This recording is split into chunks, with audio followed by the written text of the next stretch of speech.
Bonjour.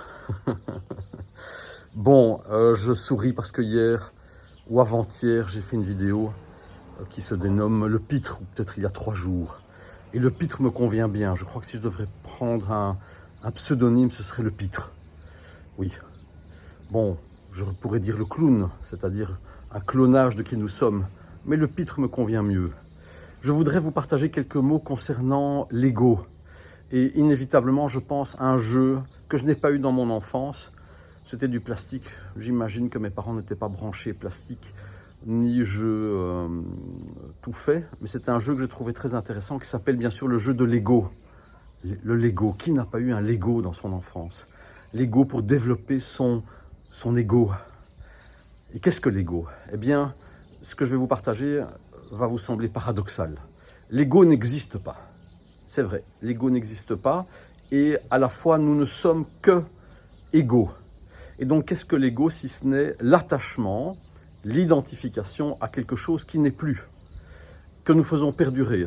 Et comme nous le faisons perdurer, eh bien nous sommes cette illusion, ce qui n'existe plus et que nous faisons perdurer malgré nous.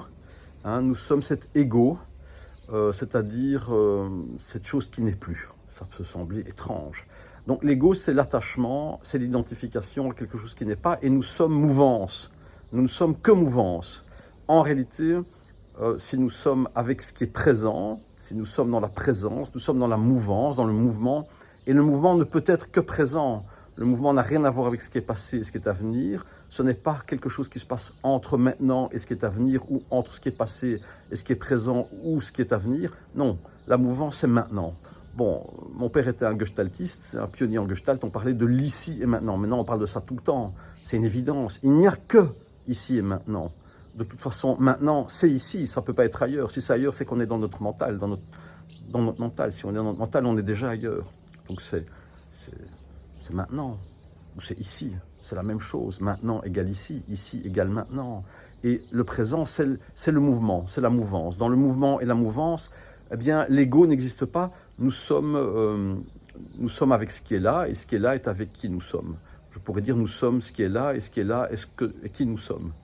Voilà, donc ce je n'existe pas, c'est un attachement, c'est ça l'ego, c'est un attachement, c'est une identification à ce que nous croyons être. Je suis Michael, le constellateur, le fils de Rose Bulka, de Michel Katsev. Je suis cet enfant qui était réservé, le fils à sa maman, qui est allé vivre chez son papa.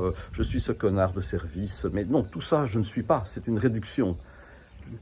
Je suis une multitude de choses bien au-delà de tout ce que je pourrais imaginer. Donc ce je n'existe pas. Maintenant, je voudrais vous dire quelques mots sur ce qu'est l'ego, l'égocentrisme, qui a évidemment mauvaise presse.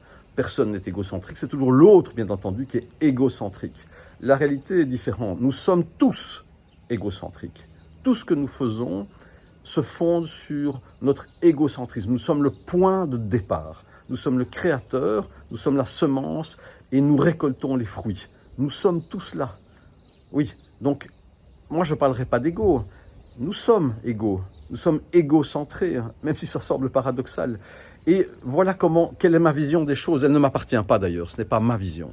Eh bien, même si je n'ai jamais lu ça ailleurs, certainement ça doit exister. L'égocentrisme, je peux avoir un égocentrisme comme ça, où je vois mon nombril, puisque c'est l'image, quelqu'un de nombriliste. Ça, c'est un égocentrisme très étriqué. C'est le fruit de la douleur et nous ne récoltons que la douleur. Donc ça se mord la queue.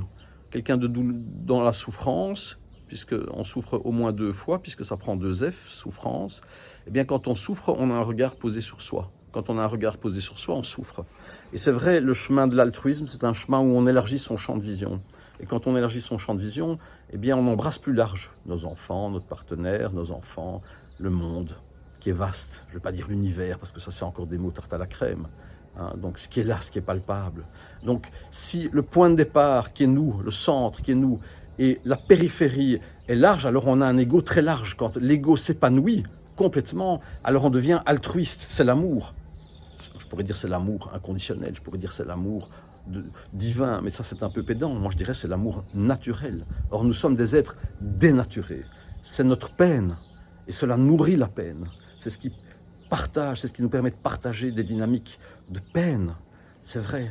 Donc, l'égocentrisme a des variantes. Je peux avoir un égocentrisme où le centre et la périphérie sont très proches, 50 cm autour de moi, la périphérie.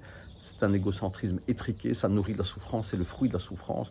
Je peux avoir un égocentrisme où le centre et la périphérie est très loin, et si j'embrasse très large, depuis ce centre qui est qui je suis, mais qui suis-je, ça c'est la question. Et si mon centre est moi et que la périphérie est très loin, je suis altruiste, alors il y a un amour plus large. Et un amour plus large, ça veut dire le respect de la différence. C'est quoi l'amour si ce n'est le respect de la différence? Le non-attachement à ce que l'on croit. Si on veut formater notre entourage à ce que nous croyons être bien, c'est-à-dire nous-mêmes, alors c'est un amour étriqué, c'est un amour propre, comme on dit. Je ne sais pas s'il est si propre, je ne sais pas s'il est sale non plus, je ne voudrais pas jouer avec les mots. Mais l'amour propre, c'est ça, c'est un amour égocentré, où la périphérie est très proche. Bon, voilà, je balance des mots comme ça. Je l'ai déjà dit, je le redirai. Voilà mon regard sur l'égocentrisme.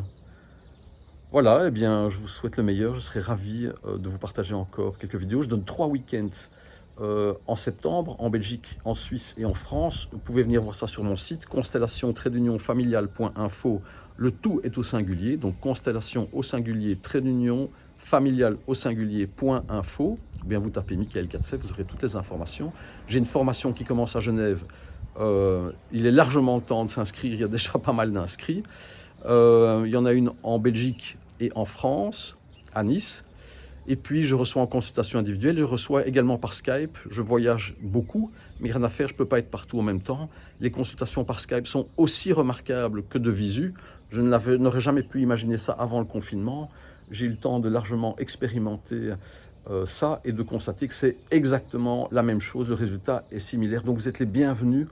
Je vous invite à expérimenter l'individuel, les week-ends en groupe qui sont ouverts à tous et la formation, c'est 8 séminaires de 3 jours. Vous aurez toutes les informations sur mon site.